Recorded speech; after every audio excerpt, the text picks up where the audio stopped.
Fala pessoas, tudo bem? Vamos fazer uma série de vídeos agora para discutir um ponto que é pouco falado por aí. Quando a gente vai ver astrologia, procurar coisas de astrologia, a gente encontra muitas coisas sobre signos. Muitas coisas, muitas coisas sobre signo. A gente fala muito sobre signo, a gente poderia falar um pouco menos, né? E dar mais atenção para planetas, por exemplo. Porque os planetas são os verdadeiros causadores de situações e atuantes na nossa vida. A gente precisa explorar mais esse lado aqui. E os outros pontos são muito menos falados ainda, né? São bem menos falados do que os planetas. Então, Roda da Fortuna, o Quiron, Nodos, Nodo Sul, Nodo Norte e Lilith são pontos chave do nosso mapa, onde a gente pode entender como que nós podemos direcionar melhor as nossas atitudes. E Lilith é um ponto super importante que contém segredos sobre as nossas frustrações, os nossos medos, as nossas sensações de rejeição em qualquer que seja a área do mapa. Então, quando a gente começa a entender quais são os nossos problemas constantes em determinados pontos, a gente pode usar essa simbologia aqui para poder tratar disso. Lilith tem uma mitologia muito bacana, muito legal, que eu vou contar para vocês daqui a pouco. Tem muita gente que questiona as histórias de Lilith. Eu particularmente gosto muito. A gente tem que entender, tem que ter bastante foco para entender qual que é a ação verdadeira desse ponto aqui, para não ficar confuso, tá certo? Então vamos lá, vamos começar pela mitologia. E a história de Lilith começa há muitos séculos atrás, logo todos os séculos atrás, porque é misturado com o mito da criação de Adão e Eva. Essa história é um pouco confusa cronologicamente, porque a primeira vez que se identifica a aparição da figura Lilith foi numa publicação da mitologia judaica, lá nos anos 700 depois de Cristo, que chama o alfabeto de Sirach. Lá está escrito que Lilith era a mulher de Adão muito antes de Eva acontecer. E isso causa uma certa confusão, né? Porque essa história de Lilith não aparece na Bíblia, somente aparece nesse texto aqui. E tem gente que trata isso como uma teoria da conspiração, né? Falam que lá atrás, muitos séculos atrás, a Igreja Católica resolveu suprimir o surgimento de Lilith na Bíblia, para fazer com que as mulheres continuassem dentro do controle dela ali, porque se descobrissem uma figura mitológica e endeusada com tanto poder que tinha ali, uma revolução poderia acontecer. Sendo verdade ou não sendo verdade, acho que não interessa isso, o que interessa é a gente discutir sobre o mito e o comportamento de Lilith, e a gente começa da seguinte maneira. Era uma vez numa terra muito distante um deus que já tinha feito o mundo e estava entediado e precisava de alguma coisa para brincar. Aí ele foi lá na lama que tinha naquele canto e ele falou: o que, que eu vou fazer?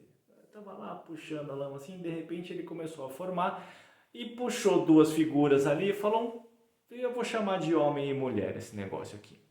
Nessa história diz que homem e mulher foram criados simultaneamente do mesmo lugar, da mesma essência. Olha como isso é importante. E ele batizou o homem de Adão e a mulher de Lilith. E o que aconteceu foi que o Deus ele queria que a mulher, que Lilith, fosse subordinada, entre aspas, a Adão. Que ela obedecesse a Adão, que ela cuidasse dele, que fizesse todas as coisas lá, né? Fizesse o frango com batata lá e trouxesse a cerveja para ele no domingão, aquela coisa toda. Só que o que aconteceu? A Lilith, como ela tinha consciência de que ela era da mesma essência de Adão, que ela veio do mesmo lugar, ela tinha a mesma composição, ela se recusava a ser uma figura subalterna. Ela falava: mas peraí, meu, a gente não veio do mesmo lugar, a gente não faz a mesma coisa, não tem uma mesma constituição, por que que eu tenho que ficar obedecendo você cegamente? Não, eu tenho minhas vontades, eu vou fazer o que eu quiser, meu. Se eu quisesse ficar assistindo futebol, eu vou sair com as minhas amigas, cara. Não tem esse negócio de eu ficar em casa, não. E o que aconteceu foi que a Lilith foi ficando cada vez mais revoltada, foi ficando cada vez mais briguenta e se recusando a servir Adão. Inclusive, uma das passagens mais importantes é que Lilith se recusava a ficar embaixo de Adão durante as relações sexuais.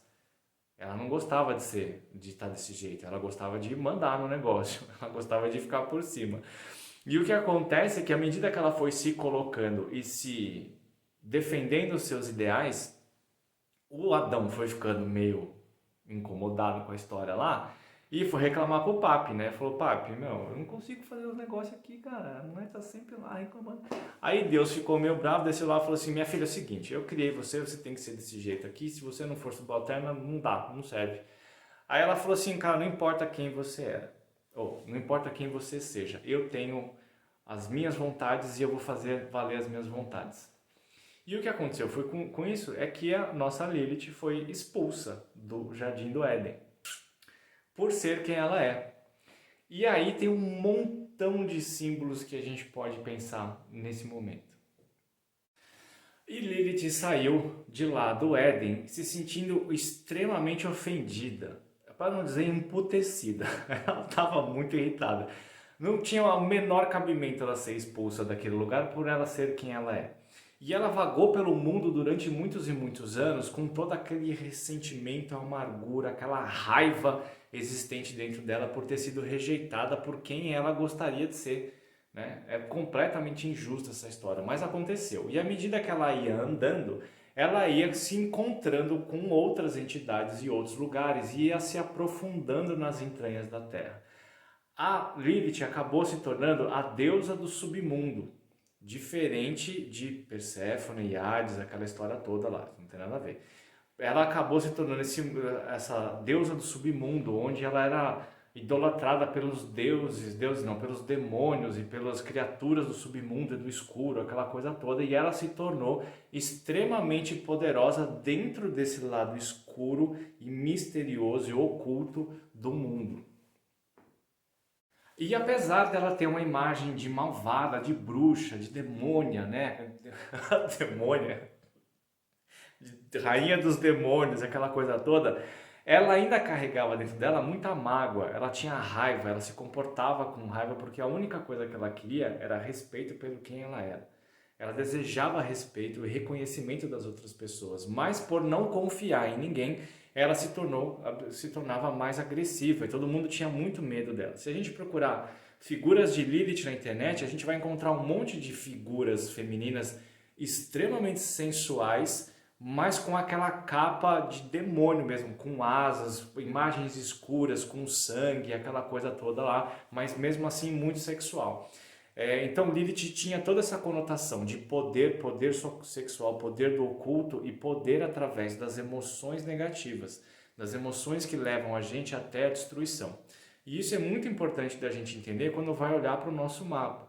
Porque quando a gente olha no mapa onde está Lilith, que inclusive este é o símbolo de Lilith no seu mapa, a gente vai entender qual que é o local onde a gente tem todas essas sensações que precisam ser trabalhadas ali.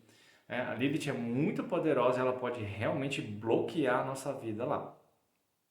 E esse é um dos motivos também que Lilith também é conhecido como a Lua Negra, que fala de mistérios, de coisas ocultas, de magia, de bruxaria. Lilith, a figura da deusa Lilith é muito usada na religião Wicca, na bruxaria, na magia, nessas coisas, é muito, muito, muito utilizado. Tem um poder muito forte dentro dessa maneira de enxergar a vida. E não só por isso, né? Para quem não sabe, isso agora astronomicamente, para quem não sabe, a rotação da Lua em relação com a rotação da Terra faz com que a gente sempre fique olhando para o mesmo lado da Lua. A gente sempre está olhando para o mesmo lado. Então, o que quer dizer que tem um outro lado da Lua, a parte de trás da Lua, que a gente nunca vê e, sob certo ponto de vista, nunca está iluminado. É um mistério para a gente nunca olhou para aquilo. Por isso que é chamado de Lua Negra, porque é o lugar onde as coisas são escuras, onde é um mistério, onde a gente não vê, onde a gente não enxerga. Por isso que está ligado com Lua Negra lá também.